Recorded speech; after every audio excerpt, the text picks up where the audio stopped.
I am unmuted. Now you are audible, Bhavesh bhai. Yeah. Okay. We request for Institute Motto to play.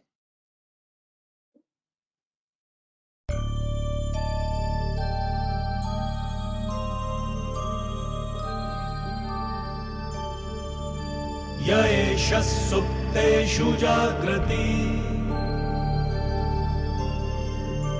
य एष सुप्तेषु जाग्रति कामं कामं कामं कामपुरुषो पुरुषो निर्विमाणः निर्विमाणः तदेव शुक्रं तदेव शुक्रदब्रह्मा तद्ब्रह्मा तदेवामृतमुच्यते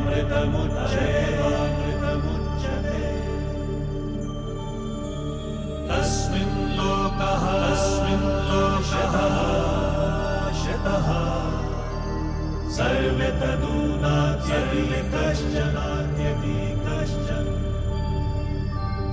एतद्द्वैता एतद्द्वैता एतद्द्वैता एतद्द्वैता एतद्द्वैता एतद्द्वैता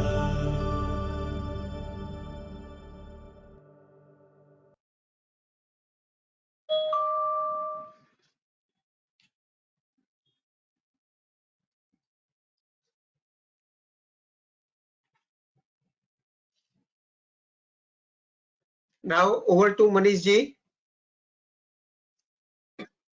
Thank you, Bhavesh bhai. Respected CA Pawan Kumar Agrawal ji, faculty of the day, Bhavesh bhai, Rishabh, coordinator, and all my dear professional colleagues. Before I say something, I just want to have an appeal to all of you that this Friday and Saturday, that is 3rd and 4th December, we have our institute elections going to be held. It's from morning 8 a.m. to evening 8 p.m. on both the days. My humble request that you should go and cast your vote, and you should not only go and cast your vote, but you should take along with you your colleague, your friend, your neighbor, your relative, so they should also go and cast vote. And our institute is a preferential system of voting. So my humble request to give the maximum preference. If you are giving second, third, fourth, fifth preference, it means you are not diluting the first preference to whom you are giving. That is a totally a misconception. There is no dilution of vote giving a maximum preferences. So that is what my humble request is to all the participants. Apart from that, today we are here to know the opportunity under arbitration, and I should say the arbitration guru is here, that is Pawan Kumar Agrawal ji. Is practicing in arbitration since last 10 to 15 years, that what I know, maybe more than that, and he is always helpful to me on a personal ground, so I can say my guru or mentor also to him. Apart from that, WIRC is doing various activities. This year we have started a CEO Speak, that is a journey from articleship to CEO. It's a chat show where we are inviting one or another CEO of any large corporate, and he share his experience, how he has become CEO. 4 such in a series we have already done that chat show, starting first with Keki Mistry, Chairman SDFC. Second, we had CA Niranjan Hiranandani, Chairman of Hiranandani Group. Third, we had chat show with CA Premchandji Goda, Chairman IPCA Laboratories. And this Saturday, that is day before yesterday, we had a chat show with CA Sanjeev Mehta, MD, Hindustan Unilever Limited. All these are there on WIRC website. You can go and watch their video and learn various things from them. We have also started a CFO forum where more than 200 CFO, chartered accountant who are CFO of large and mid corporates. meeting every month and discussing their issues and challenges. We have also taken few initiatives for women chartered accountant under our women empowerment committee. So every month on second Wednesday of the month, we are having a wow series, that is Women on Wednesday, where a woman faculty is teaching us some or other topic. Apart from that, women CAs also we have listed on a portal called Khoj, that is their link is there on our website. So women chartered accountant can list themselves and upload their profile, and they can seek work maybe on full-time basis, part-time basis, or maybe on assignment. Technology is also a need of the hour. So keeping that in mind, every third Thursday of the month, we are having a package series. Apart from that, we have also structured a 60-hour course on data analytics and data analytics with the help of Python and SQL. And 40-hour workshop also we are running on data visualization, that is Power BI and Tableau. So members can take the benefit of this. We have also started a mentorship program. I'm not going into the initiative, all the initiatives of WIRC, because we are here to know the opportunities for us, which Pawan Agrawal ji is going to tell us. So thank you very much. Over to you, Bhavesh bhai.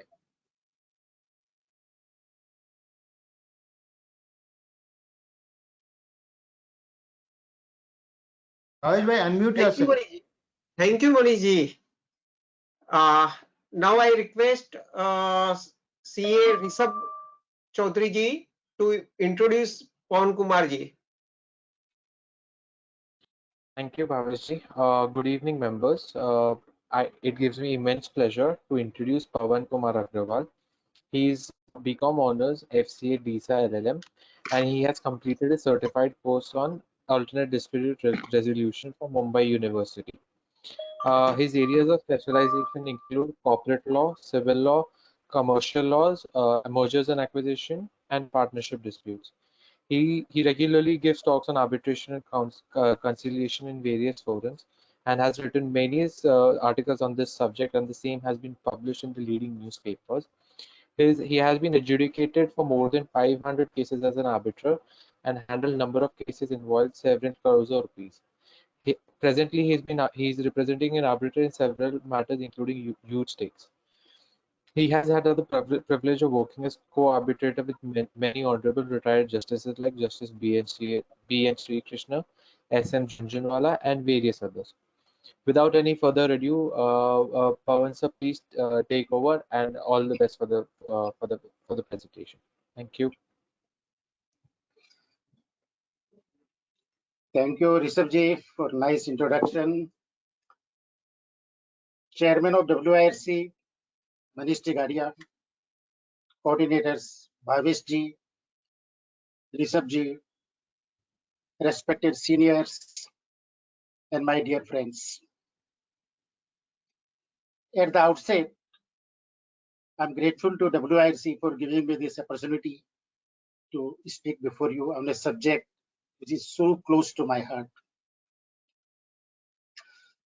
We will divide today's talk in three parts. First, we will understand what is ADR. I will explain you what is ADR little later. First, we will understand what is ADR. ADR basically consists of four methods of resolving a dispute. First is negotiation. Second is mediation. Third is conciliation, and fourth one is arbitration. In the second part, we will talk more on arbitration. So that is the subject given to me, overview of the law on arbitration. And in the third part, we will see what are the opportunities available for all of us in this field. So let's begin.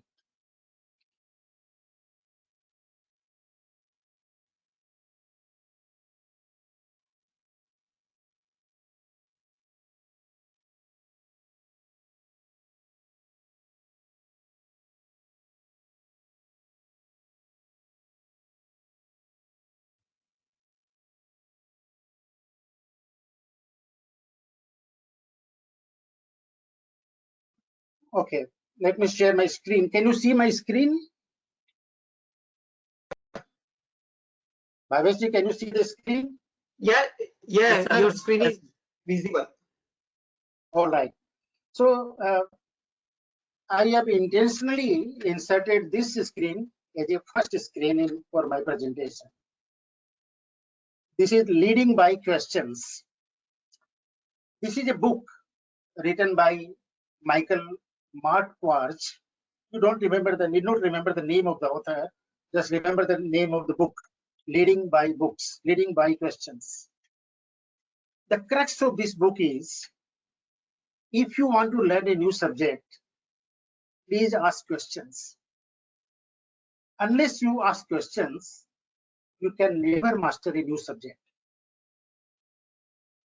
I hope this subject is new for most of you.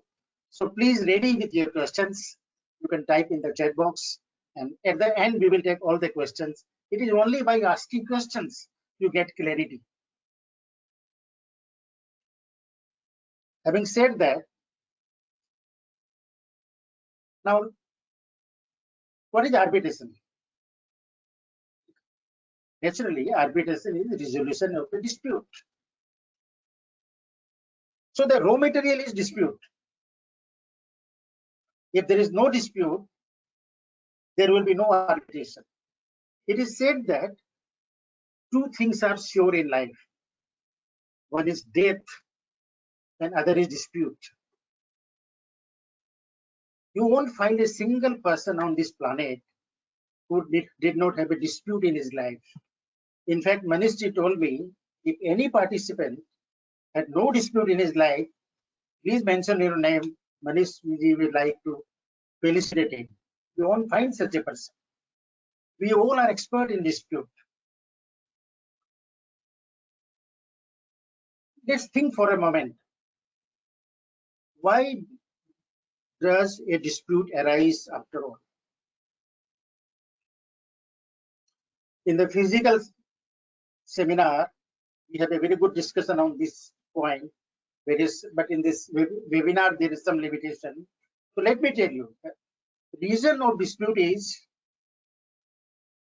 one is ego, second is greed. Greed is the main cause of dispute. For example, there is a partnership firm. There are two partners, each having 50% share. Somebody wants 51%, there will be a dispute. Another cause is lacuna in the contract, in the agreement. If all the conditions in a contract is not specified properly, when we are entering into a contract, we are eager to sign it. We want to grab the contract. We don't read the entire contract properly. And afterwards, there are disputes. One more reason for dispute is the defaulting party. In this discussion, there are two parties. One is who is invoking arbitration, and another is against whom the arbitration is invoked. The party who is invoking arbitration, we will call him innocent party, and against whom the arbitration is invoked, we will call him a defaulting party. So the innocent party is suffering because the defaulting party wants to take benefit of the law, litigation, to delay the entire payment or settlement. Normally people go for litigation because we know that in our country, litigation is a long drawn process. So having understood what is a dispute, let's go to the next slide. How a dispute is resolved. Normally what we do when there is a dispute. Generally, whenever there is a dispute, we knock the door of the court. We go to an advocate. He will issue a legal notice, start the litigation process. Any idea how many cases are pending in Indian courts? For your information, more than 4 crores cases are pending in Indian courts. And every year, 1 crore 10 lakhs fresh cases are filed. Our courts are in a position to dispose of not more than 70 to 80 lakhs cases per year. If this same system continues, we will never get the justice in time. Not that our courts are not good. Our courts are extremely good. But the problem is they are overburdened. There is a docket explosion in the court. It is not able to handle the number of cases which is referred to the courts. Therefore, all over the world, experts were trying to find an alternate to this. That's how we get alternate dispute mechanism, alternate dispute resolution mechanism. In short, ADR. This is what ADR is. Let's delve more into ADR.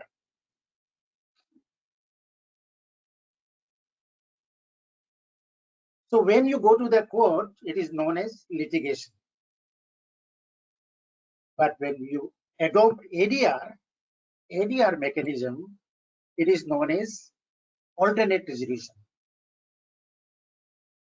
Litigation is costly, we know, it's time consuming. You don't know when you will get the fruit of your litigation, your efforts, we don't know. Arbitration is time bound. And more than arbitration, other methods of alternate dispute resolution are time bound, very fast, quick and cheap. So mainly the ADR consists of 4 methods, as I said earlier also. First and best method is negotiation. Second method is mediation. Third method is conciliation. And fourth method is arbitration. Negotiation is nothing but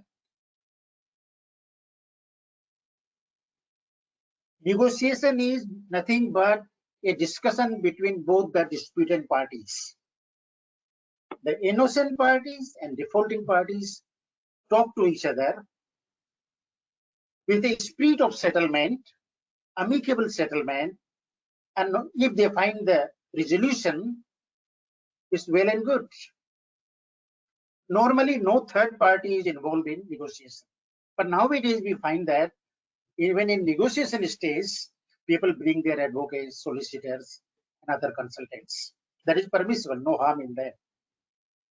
But remember that negotiation will work when both the parties agree immediately. If there is no agreement, there is no negotiation. Many times negotiation does not work. So once it does not work, you have to move to a better method. That is the second method, that is known as mediation. In mediation, a third person is invariably involved. He is known as mediator. What the mediator does? Mediator does 2 things. One, he will understand both the parties individually. He will talk to them in private. What are their strong points? What are their weak points? Then he will talk to them jointly and give options to them. He will invite options from them, try to bring both the parties closer to each other.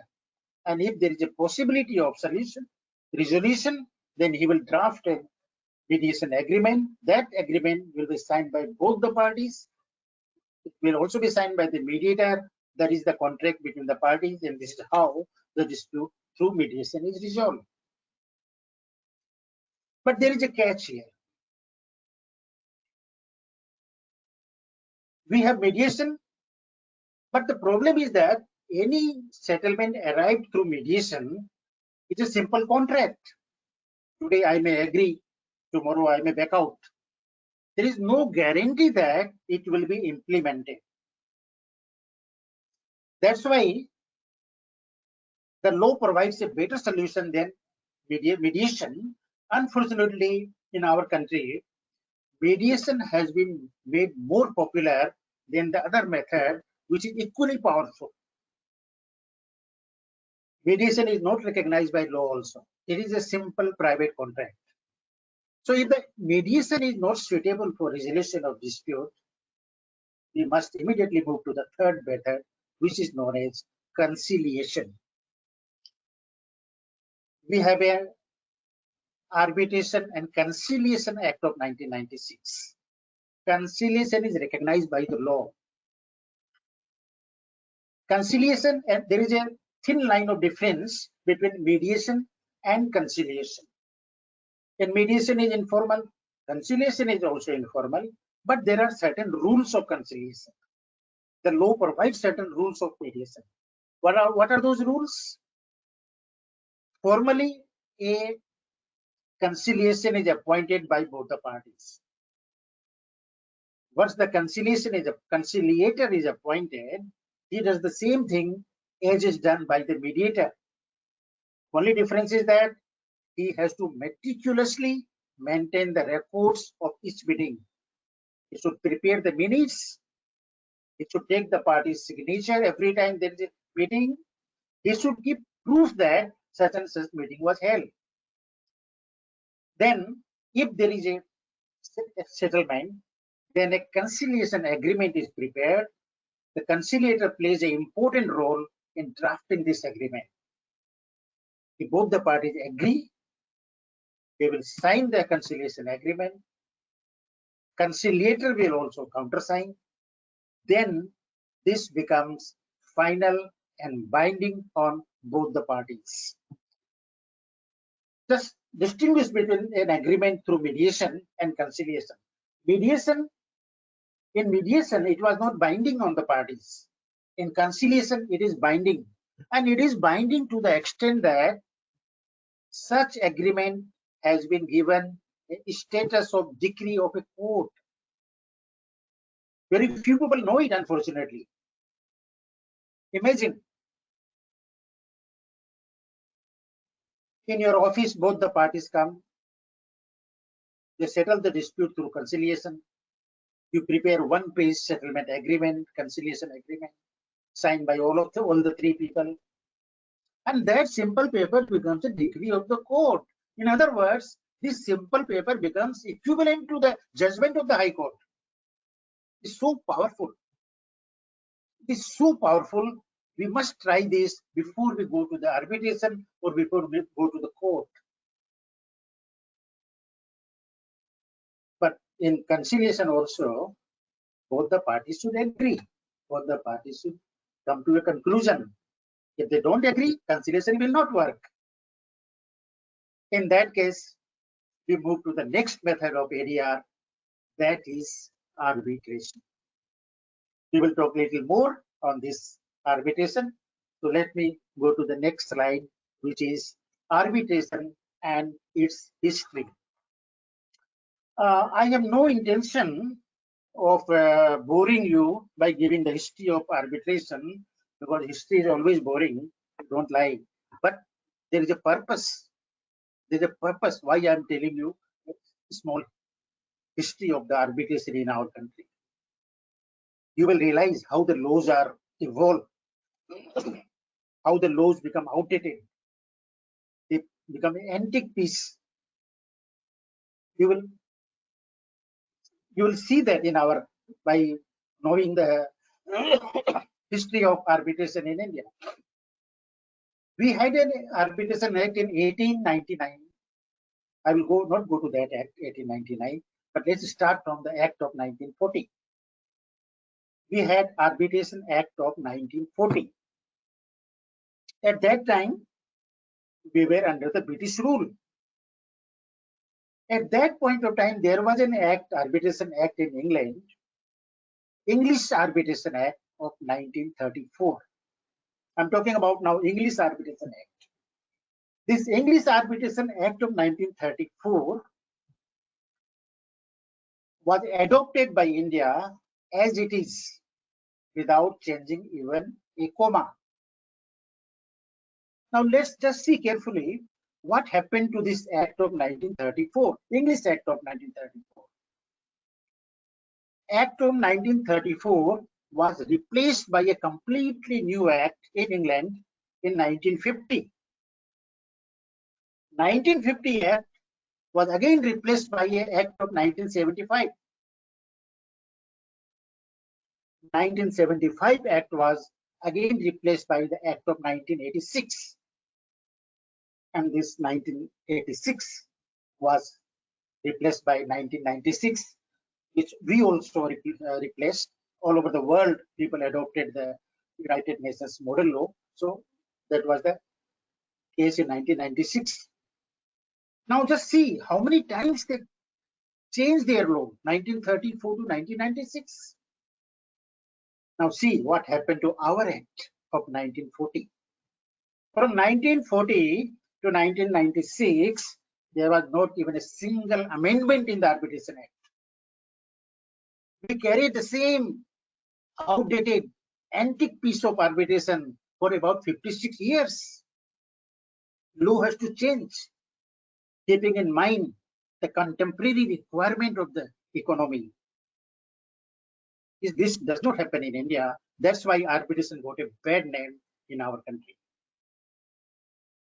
But all said, came 96 and we adopted the UN model, and not only we adopted, more than 100 countries all over the world adopted this model. So our law in 1996 was at par with prevailing in the most of the advanced countries of the world, almost all the countries in the world. Again, as I said, law should evolve. It is dynamic. In 2015, there was a major change in our Arbitration Act of 1996. Then again, there was a change in 2019. Then again, there was a change in 2021 also. So at this moment, now we have awakened from the sleep, and now we are alert to the need of the economy, need of the people, need of the country. We change the act from time to time. From the arena of 1934, we have come to a situation where we are alert to the law requirement of the economy, and we have amended it from time to time. This is a good thing which has happened to the arbitration law.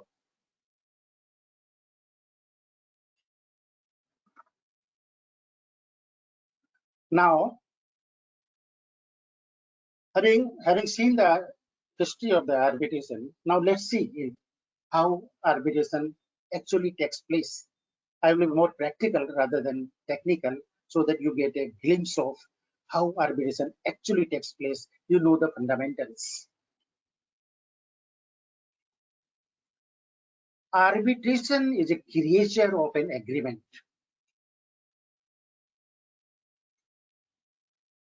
To file a suit in a court of law is your constitutional right. But to go for arbitration depends upon whether you have an arbitration agreement or not. Simple thing, remember, no agreement, no arbitration agreement, no invocation of arbitration. Arbitration agreement is a must to invoke arbitration. Without this, you cannot invoke arbitration. There is one exception to this. As I said earlier, dispute is a must. There are only one exception to this. In some statutory arbitration, dispute is not required. For example, we have the arbitrations in BSC, we have arbitration in National Stock Exchange, NSE, we have arbitrations in all the commodity exchanges, MCX or ICDAX and other exchanges. According to their bylaws, dispute is not required. Even a claim may be submitted to arbitration. For example, a broker has to recover something from his constituent, his client. So there is a claim. There may not be any dispute. Still, a claim may be referred to arbitration. But in other cases, dispute is a must. Arbitration is not a recovery mechanism. Suppose I have to pay you some amount. You write to me asking that amount. I write to you, yes, I have to pay this much amount to you. I agree, admit. But I don't have money at this point of time. Is there any dispute? No. You cannot submit to the arbitration. You can file a money suit. That's a different thing. But for arbitration, dispute is a must. Agreement is a must.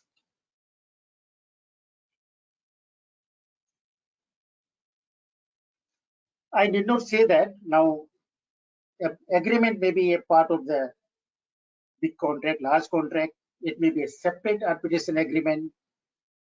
It may be through electronic means also, emails and all that. Normally, we as a chartered accountants know that every partnership deed contains a clause on arbitration without fail. But the point you should remember is that an arbitration agreement is so important that if it is not suitably drafted at the beginning, there are a lot of litigations on this issue only, whether the arbitration agreement permits to settle the dispute through arbitration in a particular scenario. So at the time of drafting the agreement, we must get some professional advice. It is said that it is better to have no agreement than to have a badly drafted agreement. Because if there is no agreement, at least we can enter into a fresh agreement. But if there is a badly drafted agreement, you will not be able to change it once the dispute occurs. You know what happens when the dispute occurs? First thing you will notice that parties stop talking to each other. Even if you try to talk to other party, mostly I have seen he will say, please talk to my advocate. Communication is stopped. Communication is one thing which is very, very important in dispute resolution. From this webinar,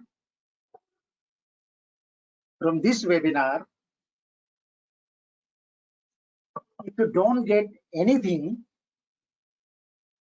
but take home only one sentence, it will be worth attending this webinar. That sentence is, listen carefully, the quality of your life depends on quality of your communication. The quality of your life directly depends on quality of your communication. You cannot not communicate. It means you always communicate. Sometimes you communicate with others. Sometimes you communicate with yourself. So your internal communication as well as external communication both should be positive and empowering. Let me give you a practical example.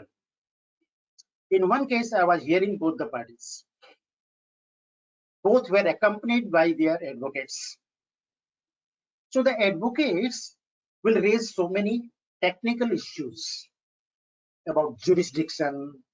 They will find the defaults in the pleadings, and they will also make some allegations against the arbitrator. You are biased.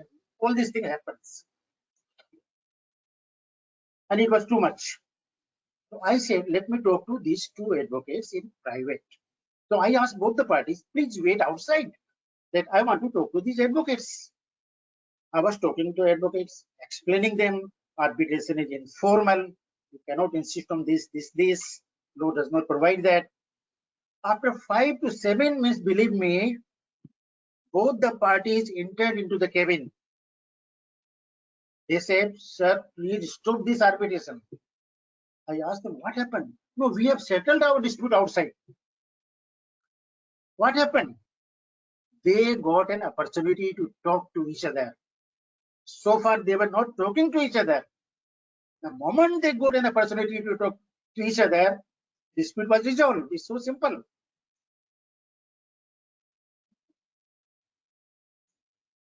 But once there is an arbitration agreement and there is a dispute, there's a difference, you want to invoke arbitration, let's see the procedure, how to go ahead. Next. Okay. Before we go to the procedure part, let's take a few minutes to find out what are arbitrable disputes. It means which are the disputes which can be submitted to arbitration. Not all disputes can be submitted to arbitration. Remember the principle of right in rem and right in persona. Right in rem means world is affected by something, and right in persona means only the parties of the contract are affected. If something affects the whole society, it cannot be arbitrated upon. If it affects only two parties or three parties, arbitration can be invoked. Let's take an example. Whether a trademark is valid or not. Everybody is affected. Everybody is affected. If trademark is valid, others may be deprived of their rights. If it is not valid, they will be affected. So it does not affect only the applicant of the trademark, it affects everybody. This dispute is not arbitrable. Criminal cases. Crime is against the society. All society is affected. No criminal cases can be referred to arbitration. Testamentary matters. Wills, for example, cannot be referred to arbitration. And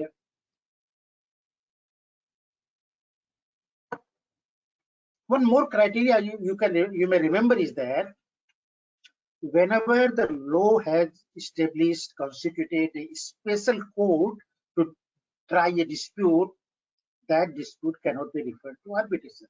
For example, dispute between the tenant and the landlord.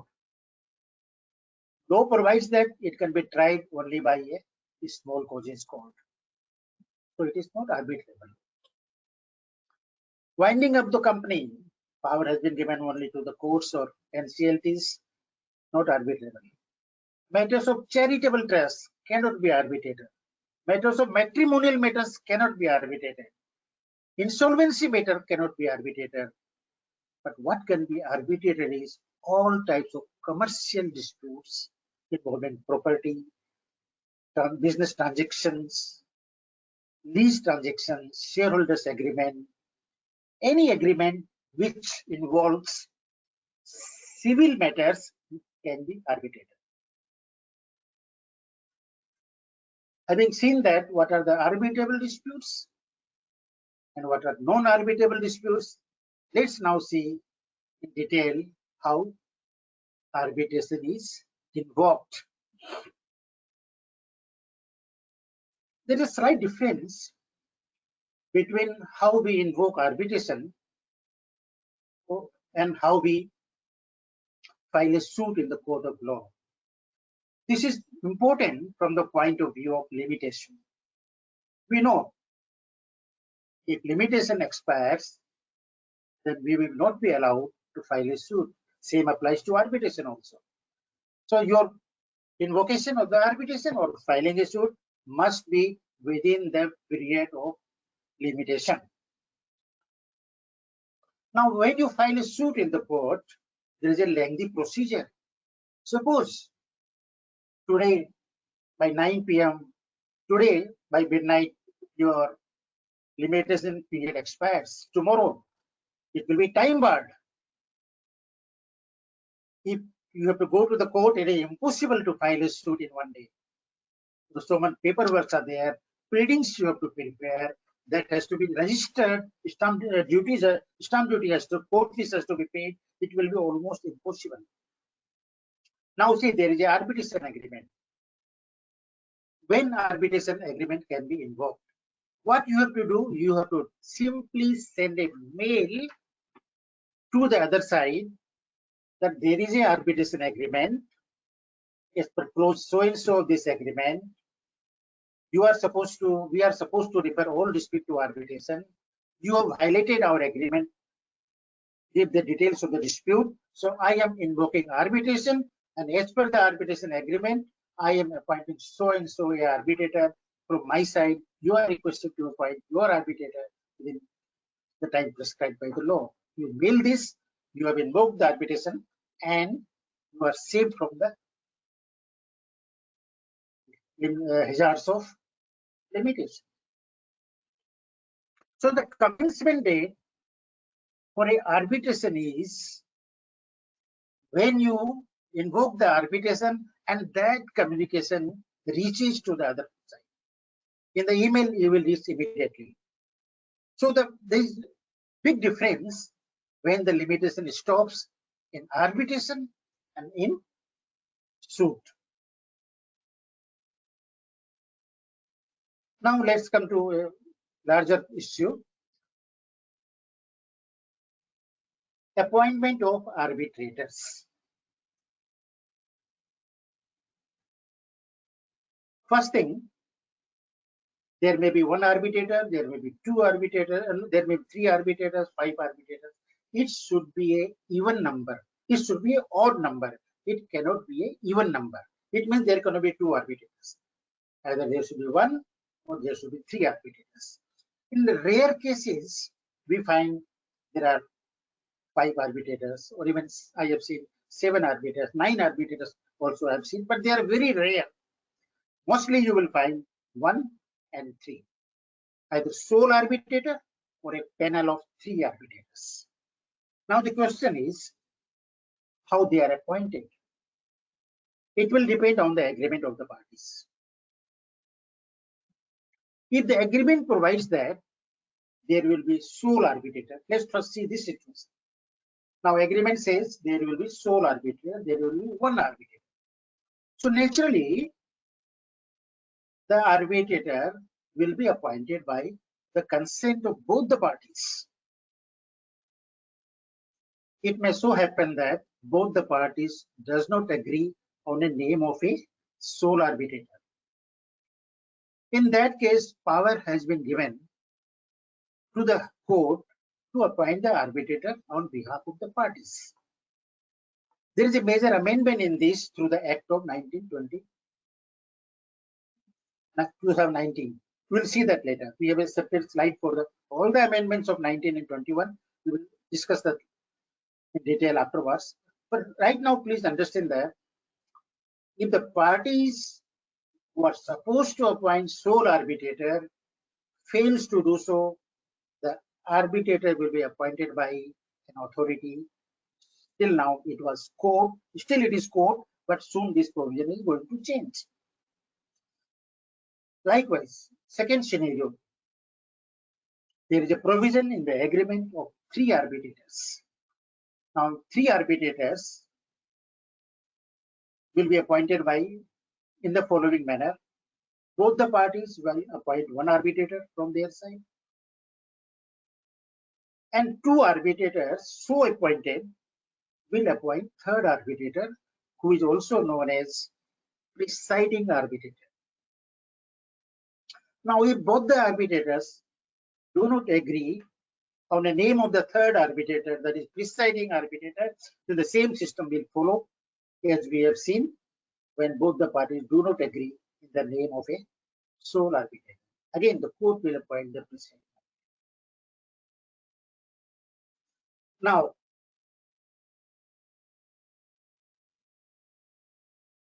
you will be wondering that when both the parties appoint one arbitrator each, is he his representative?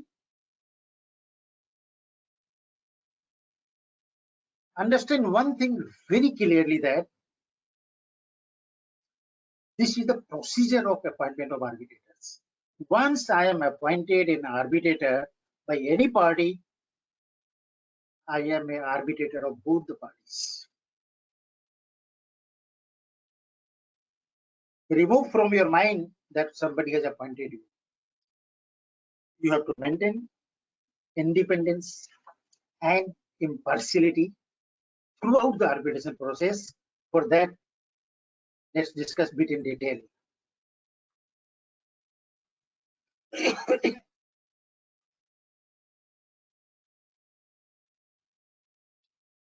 As a chartered accountant, we know that an auditor has to be independent. But an arbitrator is required to be independent as well as impartial. One may be impartial but not independent. Somebody may be independent but not impartial. But the arbitrator is required to be both impartial as well as independent. And to ensure this, the amendment in 2015 has inserted a schedule in the Act, schedule to the Act, that is known as fifth schedule. What is this schedule? It contains 34 items. If you fall in any of these 34 items, you are disqualified to become an arbitrator. Let's take one or two examples. Naturally, if you are associated with the client as a auditor or as a consultant, as a employee, say for example, or you have had any business relationship with him, you cannot be his arbitrator.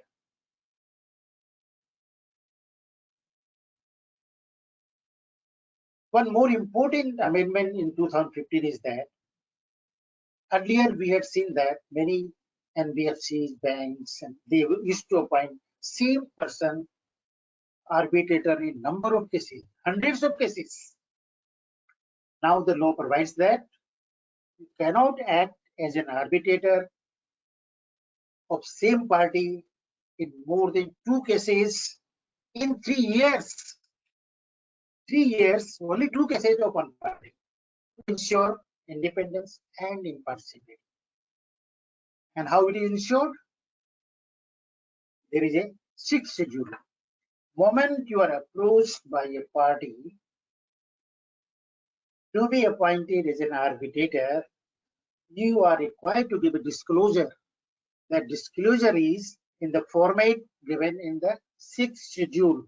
You have to mention there you have any relationship, whether you are disqualified by any of the 34 grounds, and one more in declaration you have to give that you are able to complete the matter in 12 months. Suppose you are overburdened with so many cases and you are not able to finish the matter in 12 months, then you are disqualified. In fact, in the format, you have to disclose how many cases you are handling at this point of time. So law is very strict, and do not qualify for or fall in any of the 34 items, you are naturally disqualified. Let's see more grounds on based on which you may be disqualified. An arbitrator may be disqualified. So we go to the next slide. Challenge to appointment of arbitrators. So section 12 and 13 are important here. You can challenge an appointment of an arbitrator mainly on 2 grounds. One is,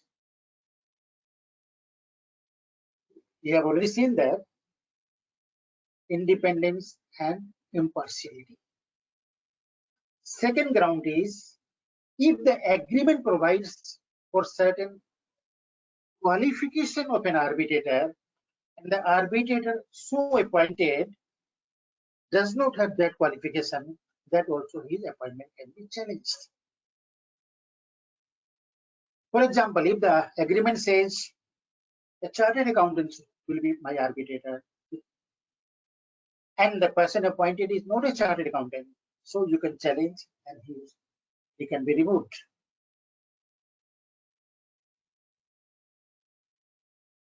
Normally, in big matters, what I have seen is that combination of different professionals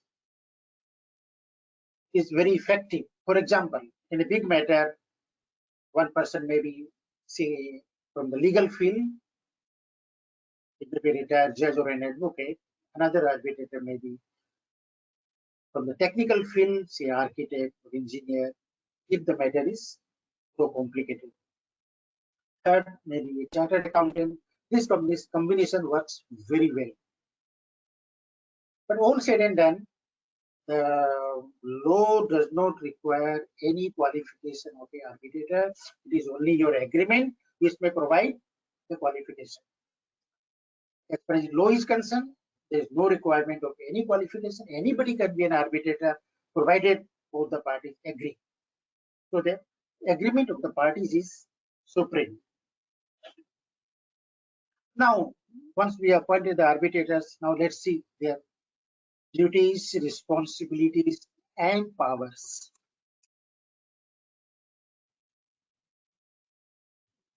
Most important power of an arbitrator is to give the award.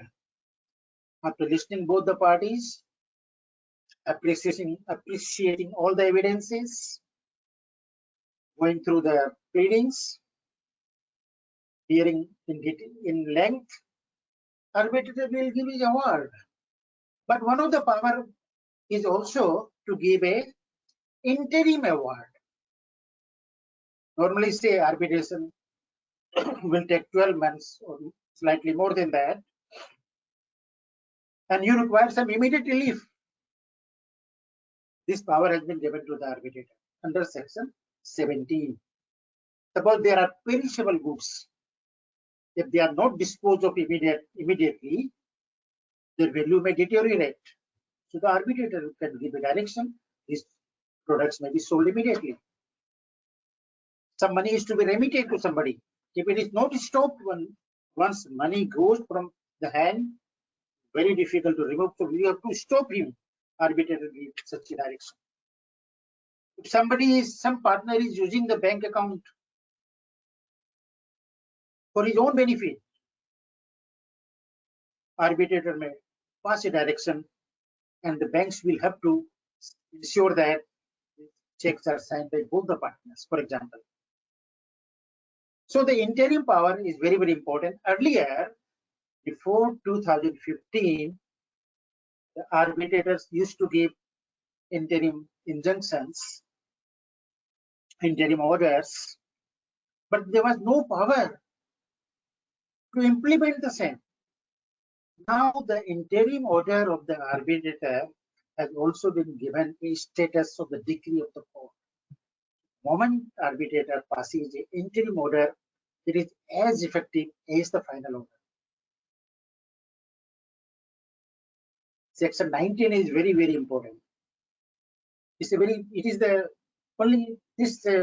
section contains only one sentence, but it's so important that we must know it. Section 19 is so important, though it contains only one sentence, you must always keep in mind. No, sorry, section 18 first, then we will say 19. 18 is one sentence. What the 18 says? The parties shall be treated with equality, and each party shall be given a full opportunity to present his case. If you have heard carefully, this sentence contains one word, two words say full opportunity. Now in most of the law, you will find that authorities will give you reasonable opportunities. But in the Arbitration Act, it says the arbitrator will give full opportunities. These full opportunities creates many times problems. Normally, party does not appear before me, I can pass ex parte order. But question is, have you given him full opportunity? So section 25 is for ex parte order. So arbitrators, to ensure that he should not be in haste to pass a order, we should give them reasonable and full opportunity. Let them know that I'm going to pass an ex parte award. Let them mention in your minutes that next time, if you don't appear before me, I'm going to pass an ex parte award. They must give a notice to this effect. Why I say section 19 is very, very important, because 19 says the arbitrator is not bound by the provisions of Code of Civil Procedures, CPC, and the Indian Evidence Act 1872. In short, Evidence Act and CPC are in general not applicable in arbitrations. What happens then? See, CPC is a detailed court procedure.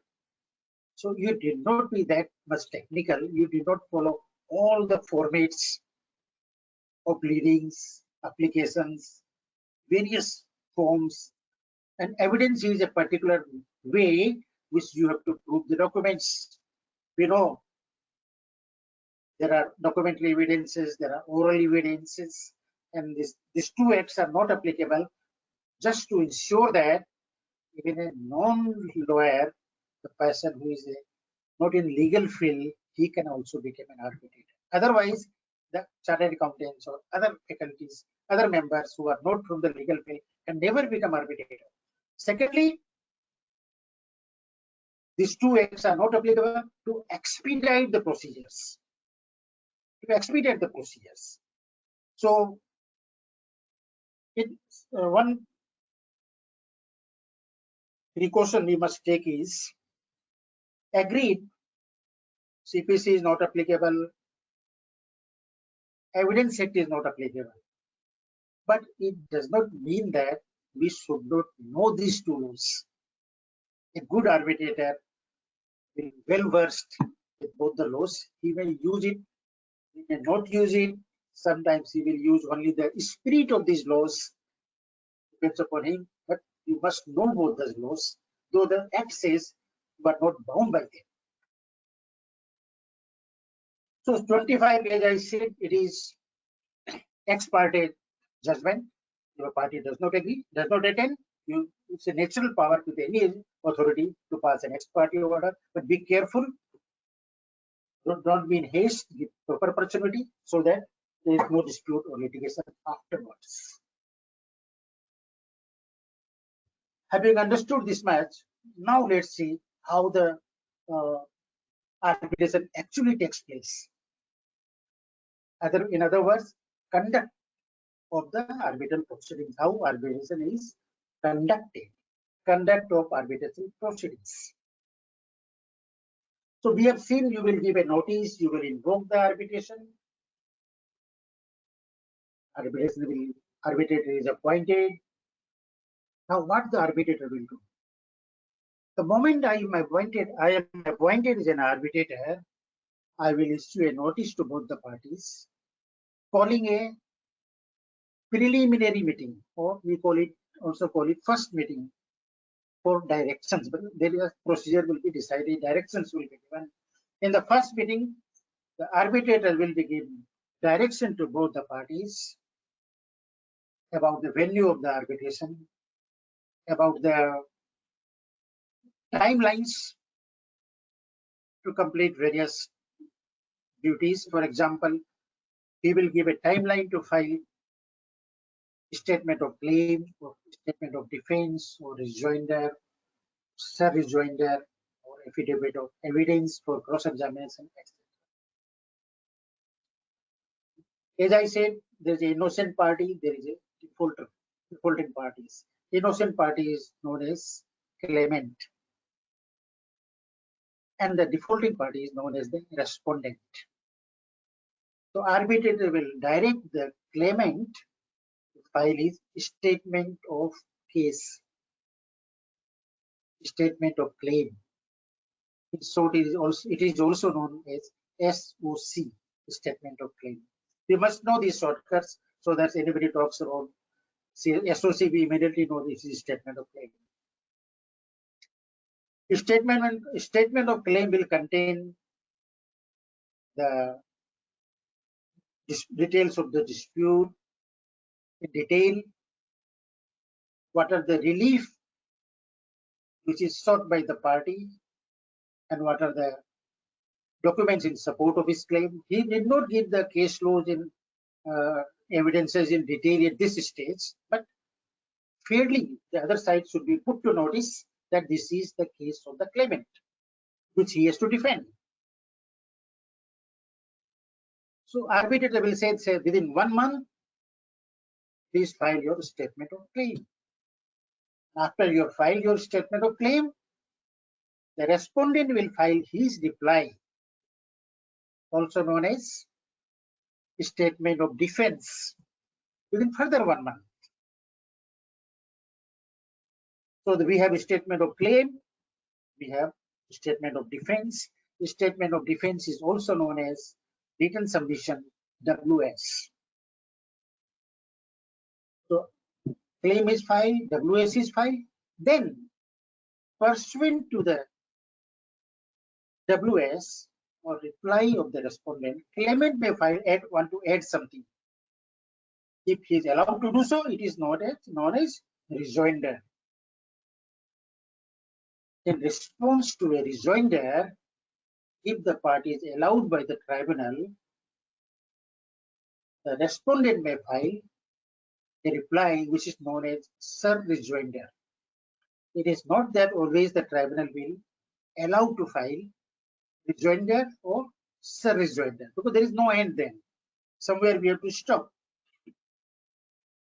After the parties have filed their pleadings, a statement of defense and a statement of claim combined is known as pleadings.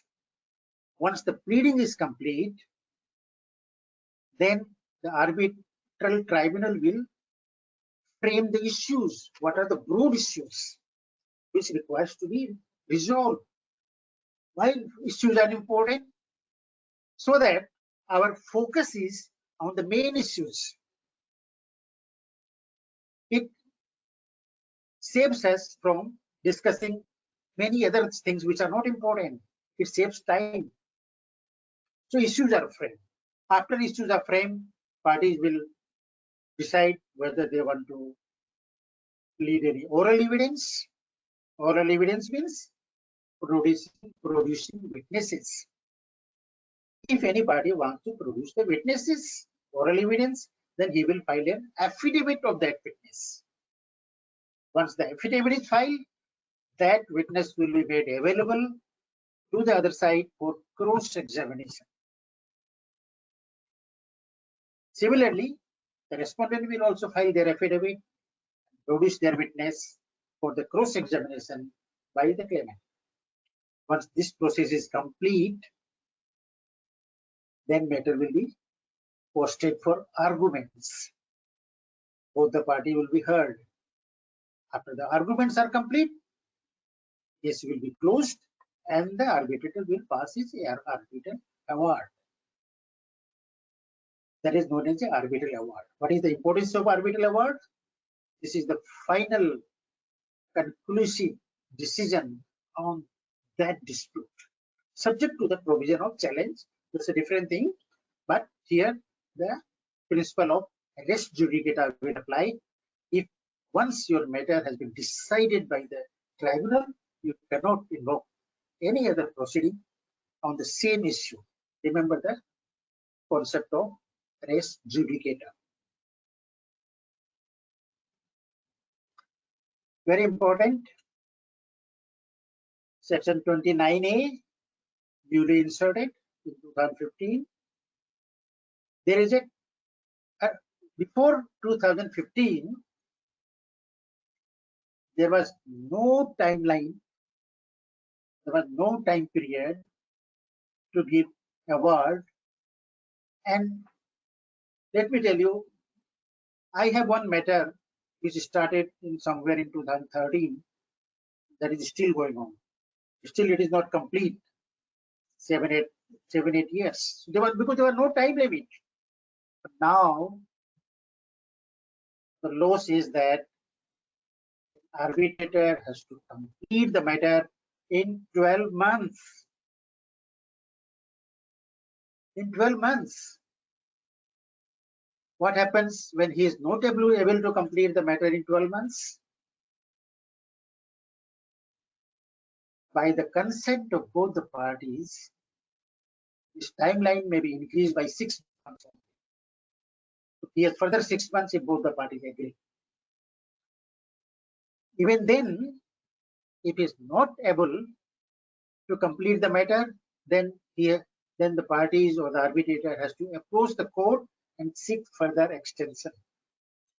If the court finds that it is because of the arbitrator the matter is delayed, court has a power,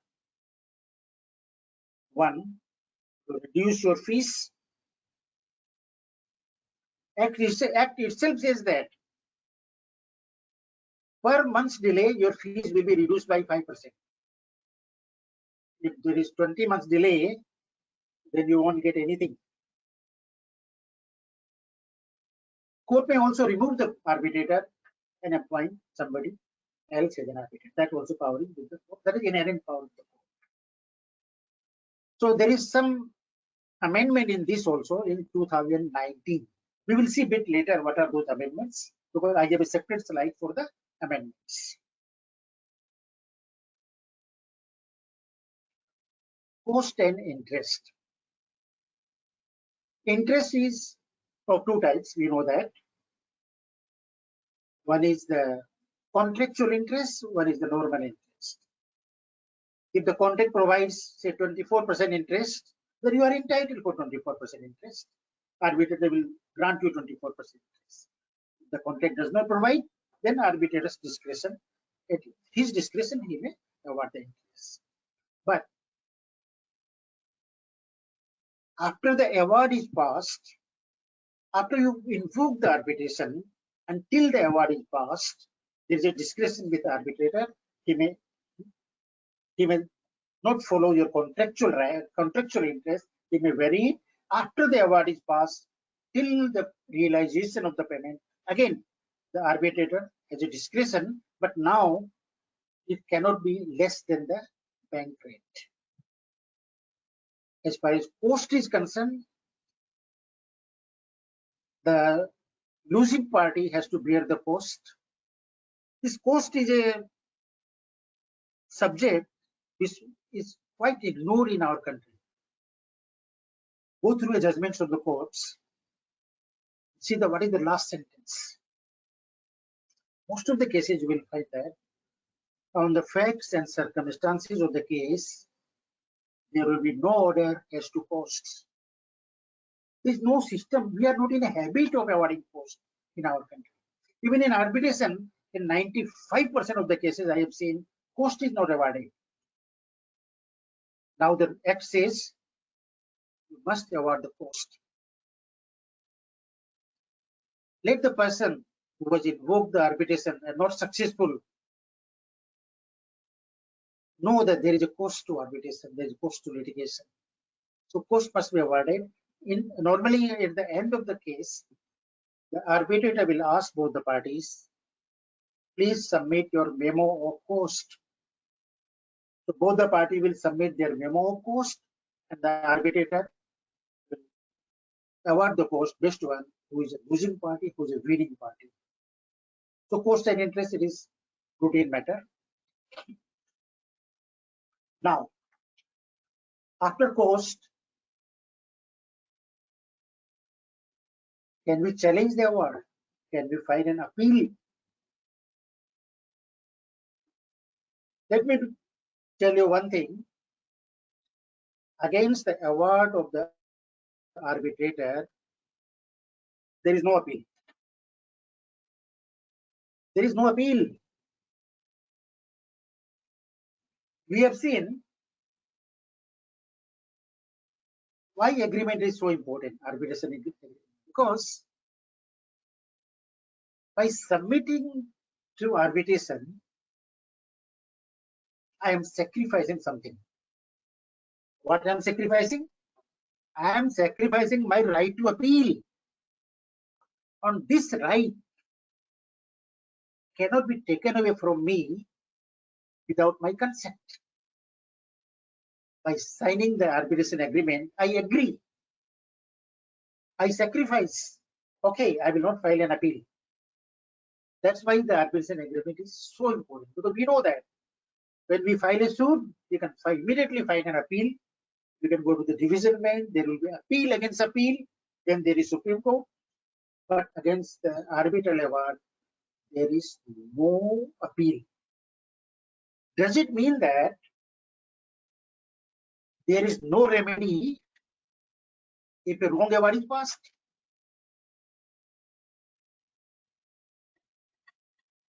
There is a remedy.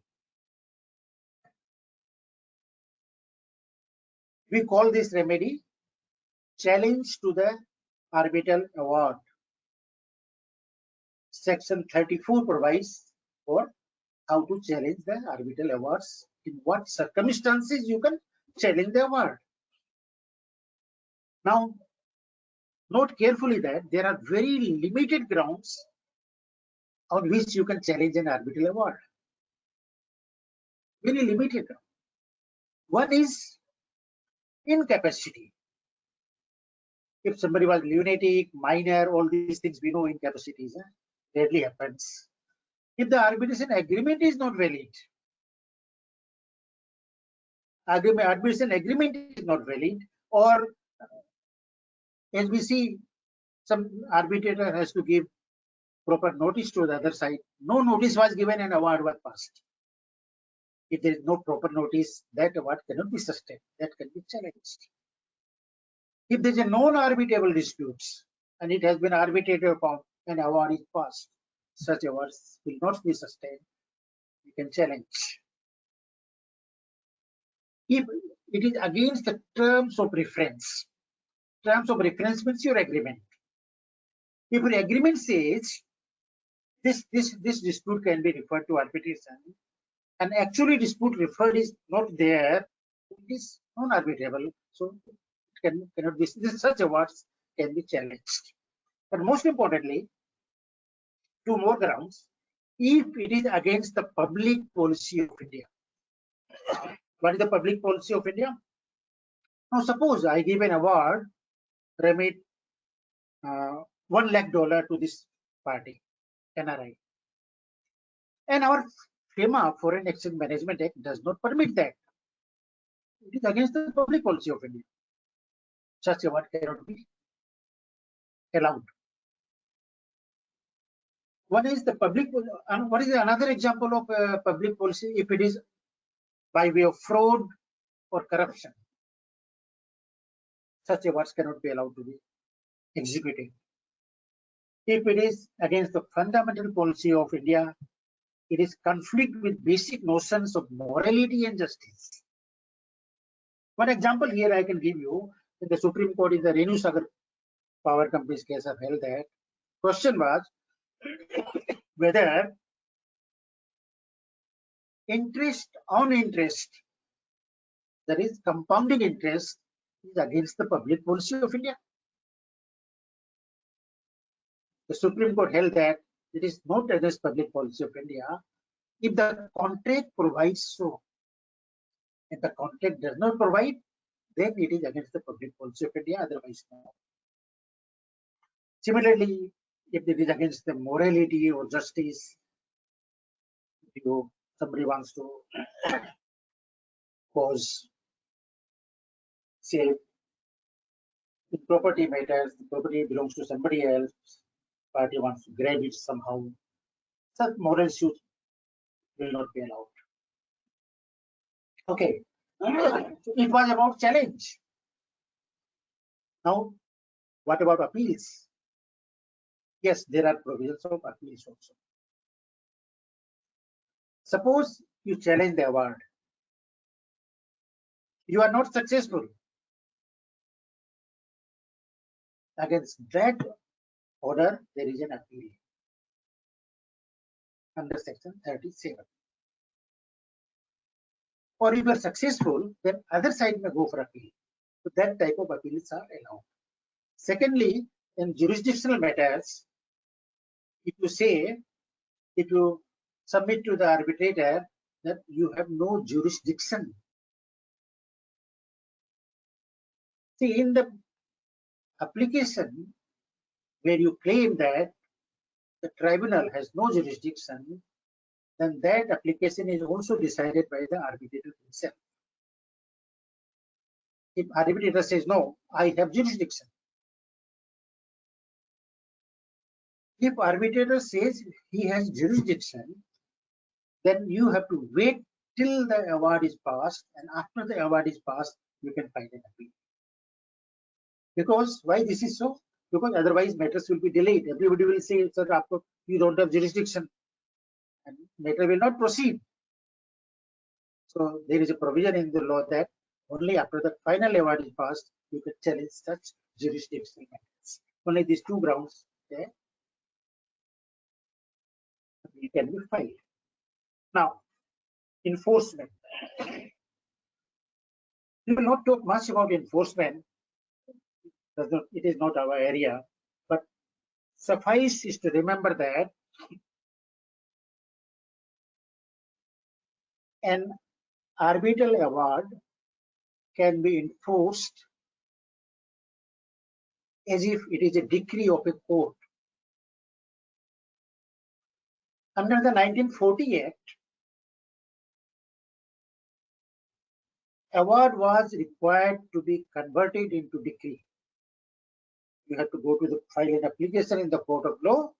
Court will convert into a decree. No more so. The moment you pass an arbitral award, it itself is a decree of the court. You can directly execute it.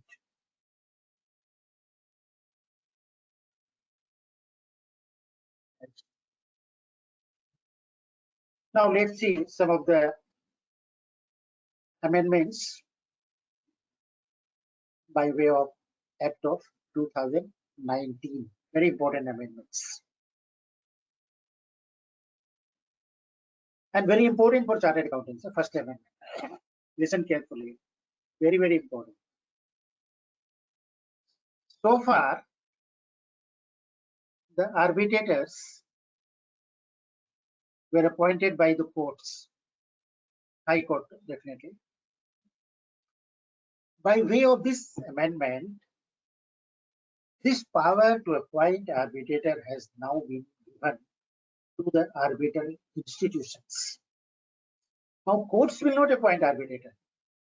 Courts will refer it to, you have to go to a designated institution, arbitral institutions, and that institution will appoint the arbitrator.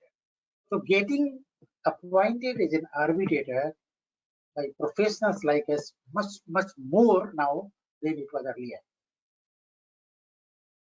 But wait for some time. This amendment has taken place, but still there is no notification enforcing the same. It will come soon because the government of India has acquired International Center of ADR. This was an institute, arbitral institute, which was sponsored by the government. Government had given crores of rupees to this organization, but they were not much progress. It was not doing well. So government has taken over that, and that institute that has been made, renamed as, constituted as Arbitration Council of India. This will be Arbitration Council of India will be a nodal agency arbitration in India.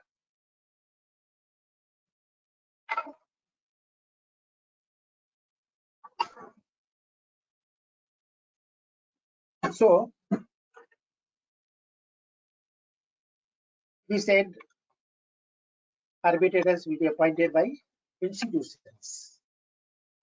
So those institutes will also be recognized by this nodal agency, that is Arbitration Council of India. This council will also maintain a panel of arbitrators this council will also decide what will be the qualifications of the arbitrators, and there will be some authority who will now monitor the arbitrators, monitor the arbiter institutes, and soon this will come to the light, I hope so.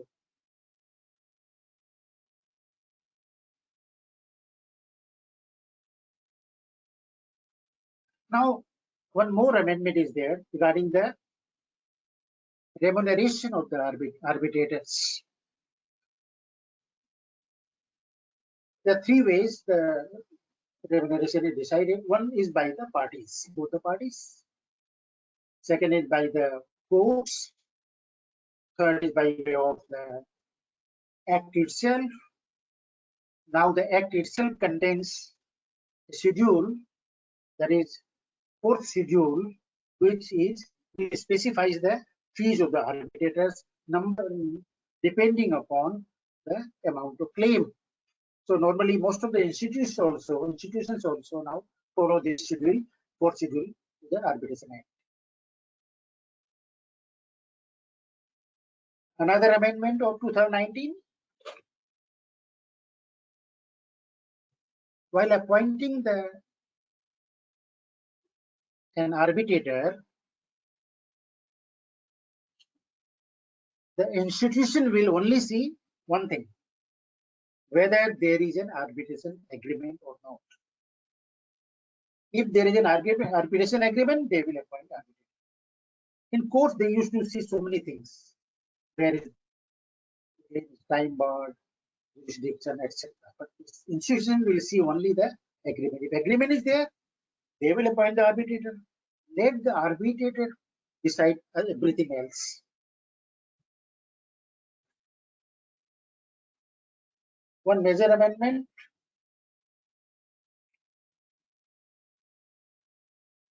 as I mentioned, now the law requires that within 12 months the cases must be complete. Arbitration must complete the matter, give his award within 12 months. But that period was found very, very unpractical. So there is an amendment by 2019 there. It has been bifurcated into two parts. One, pleading part, and another is the conduct of the arbitral proceedings. Both the parties will complete their pleadings. That is, they will file their statement of claim and statement of defense within 6 months of appointment of the arbitrator. So they can take up to 6 months for completing the pleadings. Once the pleadings are completed, then the arbitrator will take 12 months to complete the matter and give his award. So he gets slightly more time to complete the award now.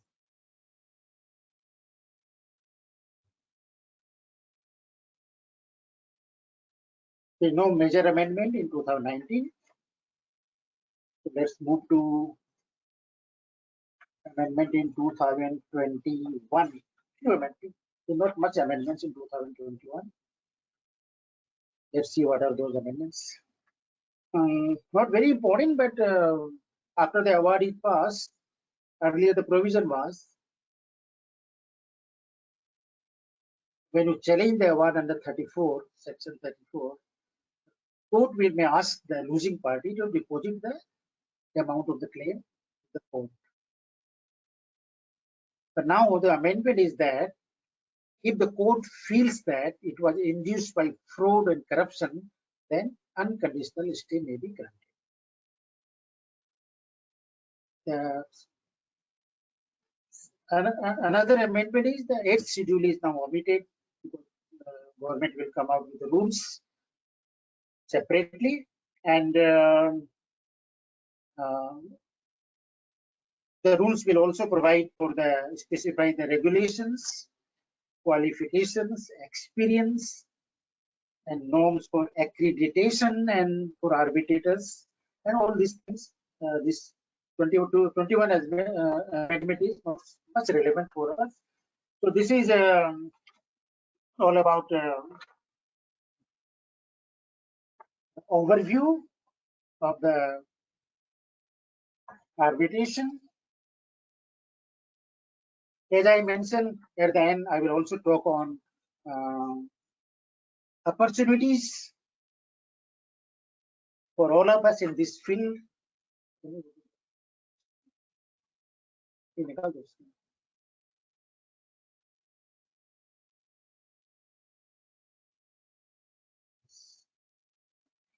All right. So let's see now opportunities in the field of ADR. As we know that in ADR there are 4 methods.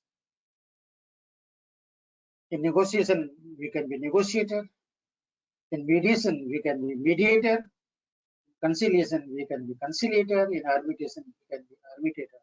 Besides that, we can also represent the parties in each and every area which we have discussed, all the 4 matters. Somebody has to represent before the mediator. Somebody has to represent before the arbitrator. We can also represent. There is one area where we can successfully claim our involvement. Now, let's see. As an arbitrator, what are the opportunities?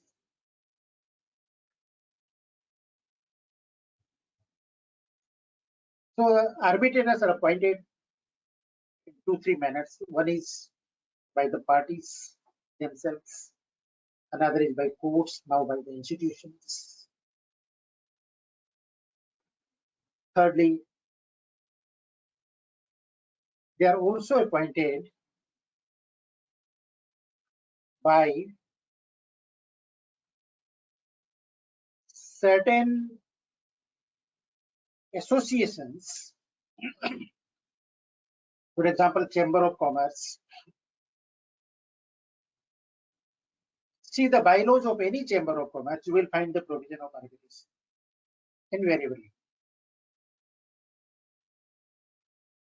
And we can profitably impanel with them. Simple procedure, write a letter with your experience. But the most important area which I feel is in which I am also practicing is family settlement. Most of the business groups, they have some disputes. They want a permanent solution. Normally, such settlements are by way of family settlement. In every family settlement, once there is a consensus, once the parties agree, there is an amicable settlement. Same is recorded, and an arbitrator is appointed. Arbitrator will pass his order based upon the amicable settlement of the parties. Why? As we have seen in mediation, the contract, it is not binding. Arbitration is a decree of the court. Once the family settlement is through arbitration, it becomes binding, conclusive, and non-appealable. As a chartered accountants, we are all often asked to carry out this assignment. This is one area where I said we have to look into.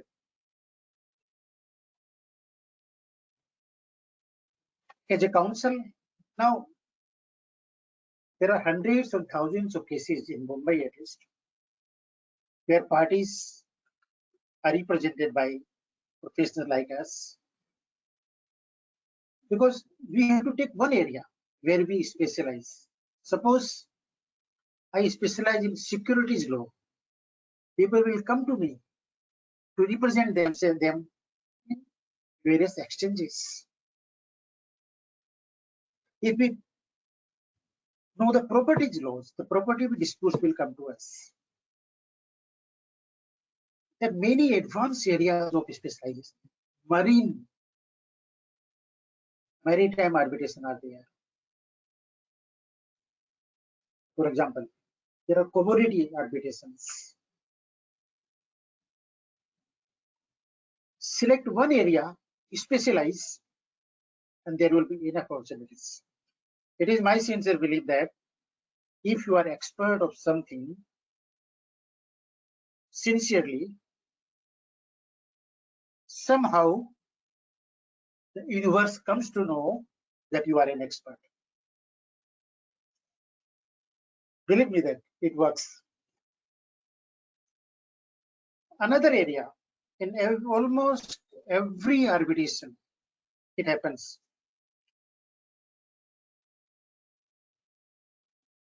Arbitrator is not expert of everything. Even if I'm expert in accounts, in my arbitration, suppose there's a partnership firm, there's a dissolution matter, we have to value the goodwill of the firm. As an arbitrator, I will not do that job. What I will do, I will appoint an expert. Whom I will appoint an expert? Naturally, to some chartered accountant. Law provides that arbitrator can appoint an expert. He's not supposed to be specialized in everything. He will appoint an expert. So that also throws tremendous scope for our practice. I said mediator, conciliator, definitely it is there. One more area is that, which I personally feel is very, very important, is consultancy, or probably if I can use the word, I don't know, legal audit.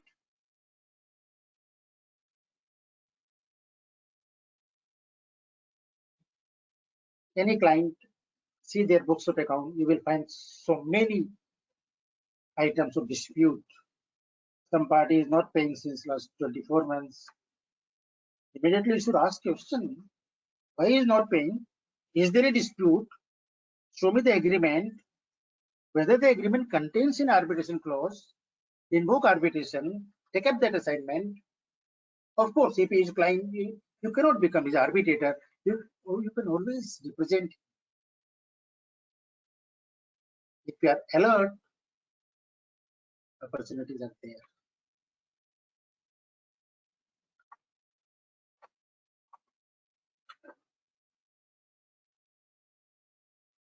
Well,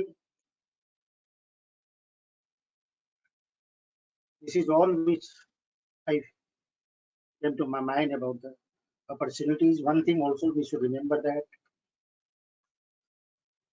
our institute offers a certificate course on arbitration, 7 days or 8 days, I think. I feel I have also done that course.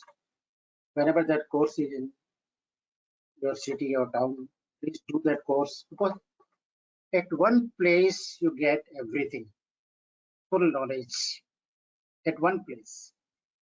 Another advantage of doing that course is that automatically you get into the panel of institute. Our institute also maintains a panel of arbitrators. The twin benefits of that.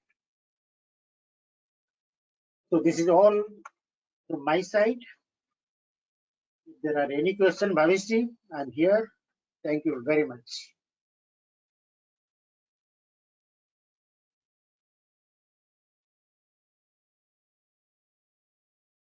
There is no screen sharing further. Now there is only question and answer, so there is no screen sharing. Bhavishji, are you there?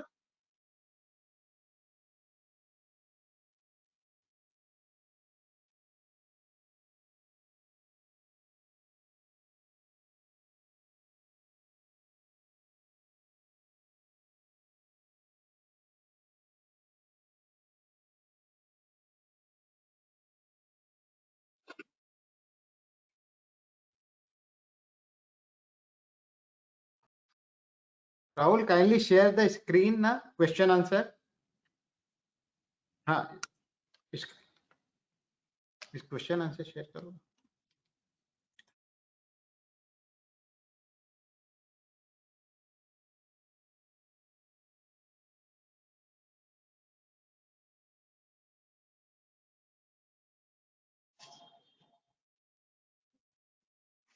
Yes, sir. Yeah, question is sharing, sir. Sir, there is only one question.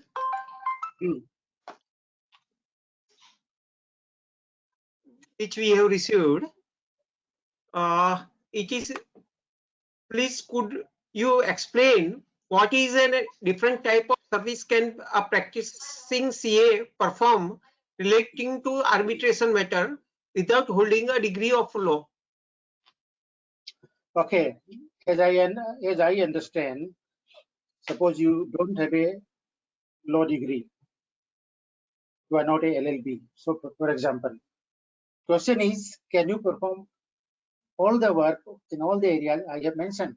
Answer is yes. We don't require that. A CA degree is enough. We don't require any another degree to practice in the field of arbitration. No degree is required. You may have it voluntarily, but it is not required. In law, it is not required at all. So as a CA, you are entitled to practice in all the fields. You can become an arbitrator, you can become a mediator, you can become a conciliator, you can represent the parties, you can become an expert witness, you can do anything which any other person, any other professional can do. So don't worry, the CA degree is conclusive, comprehensive. You can do anything.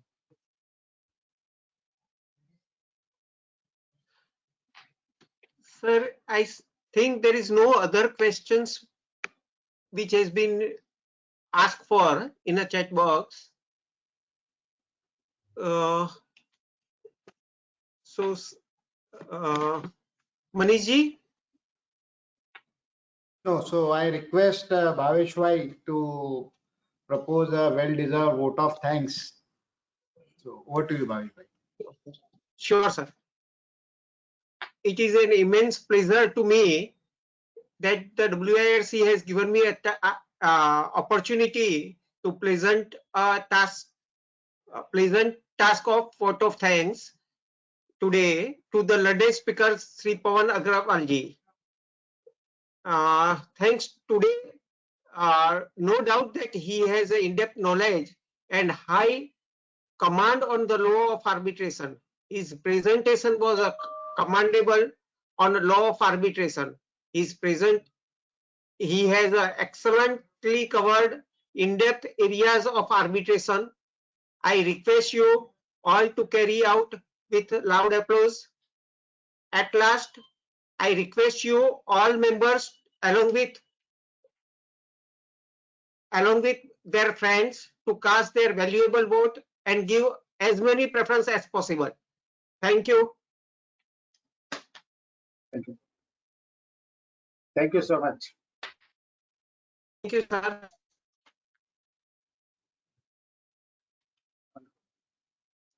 We conclude the session.